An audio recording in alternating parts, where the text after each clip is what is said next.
They told me to take down my American flag, so the whole street put one up. I've lived in this neighborhood for 10 years. I'm a retired Army veteran, served 2 tours overseas, and I've always flown my flag proudly. Not a massive banner, not a spotlighted display, just one clean, respectful flag on a pole by my porch. Every morning I'd raise it. Every night I'd bring it down. For me, that flag isn't decoration. It's memory. It's honor. But apparently, my HOA didn't see it that way. One Monday morning, I found a bright yellow envelope taped to my door. Notice of violation. Unauthorized exterior installation. The letter went on to say that my flagpole and display were non-compliant with the community's aesthetic standards.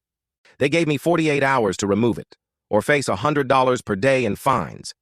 At first I thought it was a mistake, so I called the HOA president, a woman named Linda.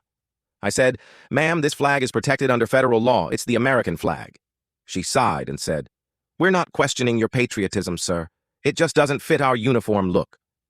Uniform look.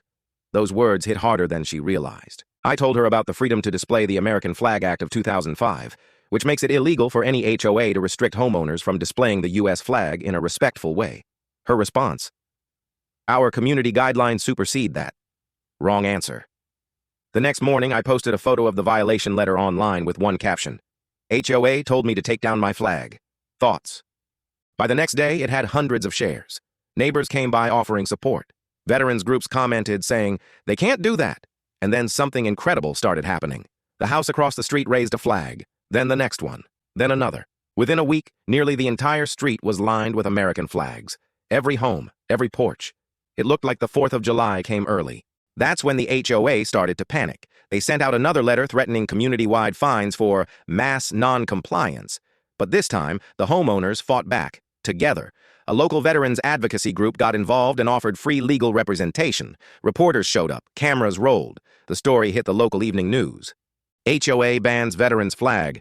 Neighbors respond in patriotic protest. The backlash was immediate. Emails, calls, and online outrage flooded the HOA's inbox. Within days, they called an emergency meeting. I didn't even have to show up. The pressure was enough. They voted to repeal the rule, issue a public apology, and refund every fine they'd tried to collect. The president resigned a week later. That weekend, our entire neighborhood held a small ceremony. We raised our flags together. A few kids from down the street sang the national anthem. For the first time, the HOA actually looked proud of something instead of policing it. I looked up at that flag waving in the breeze and thought, I fought for this country once. I never thought I'd have to fight for my right to fly its flag again. But I'm glad I wasn't alone this time. So yeah, HOA. You wanted uniformity? You got it. Red, white, and blue.